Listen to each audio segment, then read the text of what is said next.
Think about what we usually call the postmodern condition.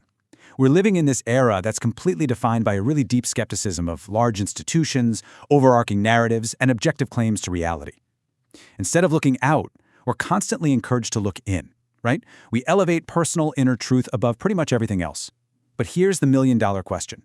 In our desperate attempt to be completely free and beautifully subjective, are we actually just playing out a script that was written centuries ago?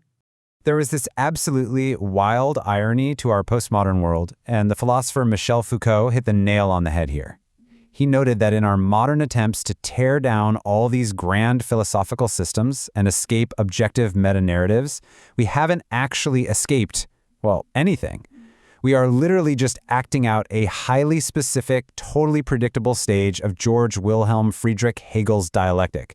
We thought we were breaking the mold, but actually, scratch that, Hegel had already built a mold for our breaking of the mold. It turns out, Hegel's dialectical framework is incredibly persistent. The whole core of this explainer is to show that our modern attempt to elevate our own subjective realities, making our inner feelings the ultimate judge of what's true, is exactly the phenomenon Hegel mapped out over 2 centuries ago in his massive work, The Phenomenology of Spirit.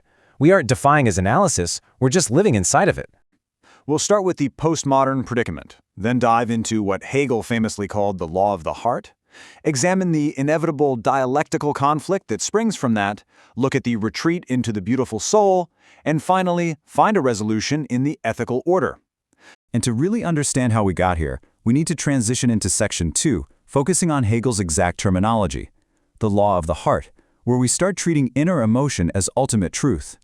This is such a brilliant concept. The law of the heart basically describes a consciousness, a person who deeply feels that their own inner emotion or moral intuition is the absolute, unquestionable measure of truth. Hegel paints this picture of the ultimate romantic moralist. This is someone who believes that whatever their heart dictates, whether that's intense compassion, a demand for justice, profound love, or even righteous indignation, isn't just a personal quirk. No. They believe it is universally valid. They think the entire world should literally be remade to match the absolute purity of their own inner feelings. And right there, we see the fatal flaw. The subject is completely mixing up subjective immediacy, those warm, fluid, deeply felt passions of the individual heart, with objective universality, which is the cold, rigid, wildly complex actuality of the real world. They genuinely think their internal warmth can just effortlessly melt and overwrite external reality. But, as we all know, the real world absolutely does not work like that. Which brings us to Section 3, the dialectical conflict, where the heart finally meets reality. Let's track how this plays out step by step. First, the heart projects its inner law outward, fully expecting the world to just conform. Second, reality, specifically the stubborn reality of social institutions and, well, other people, pushes back. It resists. Third, and this is the critical turning point, the heart becomes tyrannical. Because this individual simply cannot tolerate the resistance of reality, what starts off as pure, well-intentioned moral enthusiasm radically sours into absolute fanaticism. And finally, this erupts into what Hegel describes as a war of each against all. Here is the crucial takeaway. When your completely subjective truth clashes with someone else's completely subjective truth, the result isn't some harmonious rainbow of lived experiences. Not at all. The result is a bitter war of competing, fanatical individuals. Because your inner law is so deeply tied to your own unique personality, it simply can't function as a universal law for everyone else. Everyone just ends up screaming their own truth, and absolutely nobody is listening. Hegel perfectly called this the frenzy of self-conceit. Standing directly against all this shouting is a recurring motif in Hegel's work, the actuality of the world. This isn't just physical reality. We're talking about the deeply entrenched, highly complex web of social and ethical relations, laws, and historical customs. It's a reality that stubbornly, defiantly refuses to be reduced to just one individual's fleeting emotion, no matter how pure or intensely felt that emotion might be. So what happens when someone realizes they just can't force the world to bend to their heart? Well, they often take an alternate route.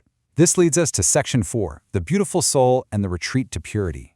The logic goes, if you can't beat the world, you retreat from it. The beautiful soul is Hegel's term for a consciousness that withdraws completely from the tainted, messy, compromising world just to maintain its own moral purity. And the result?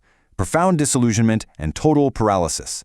This romantic figure is so terrified of dirtying their perfectly pure intentions with the ugly realities of actual society that they simply refuse to act at all.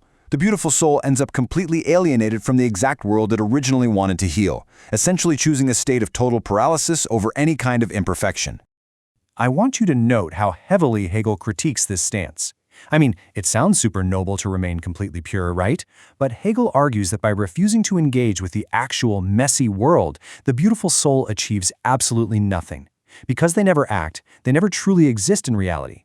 They just waste away in this bubble of useless yearning, vanishing, as he beautifully puts it, like a formless vapor dissolving in the air. Let's break down the real tragedy of this mindset. Sure, the beautiful soul manages to avoid the ugly fragmentation of society. But to do that, they completely refuse to act, totally terrified of any moral compromise. Instead of real deeds, they retreat into mere literary expression or performative speech, which today we might just call relentlessly posting online.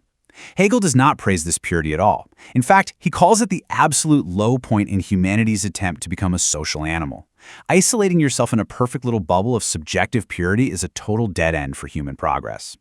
So, if trying to impose our feelings just leads to fanaticism, and retreating leads to vanishing into a vaporous nothingness, what on earth is the way out? Here is the hard, unavoidable truth.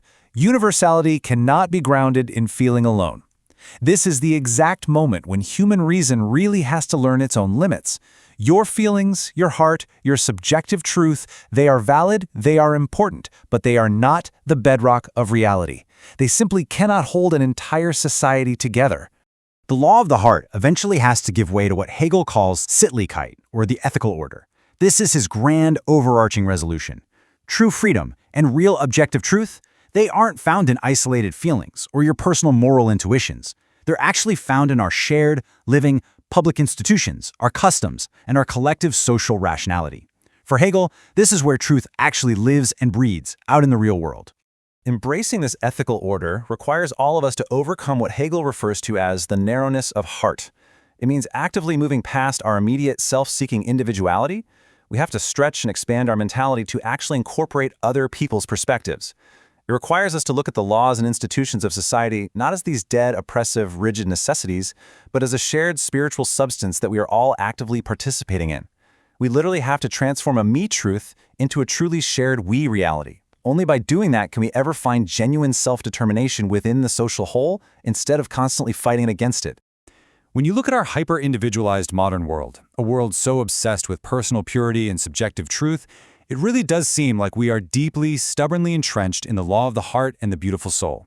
So the question is, can our culture ever actually graduate from this Hegelian phase? What's it going to take for us to stop just shouting our individual truths at each other and begin doing the really hard, messy, compromising work of building a true, shared ethical order?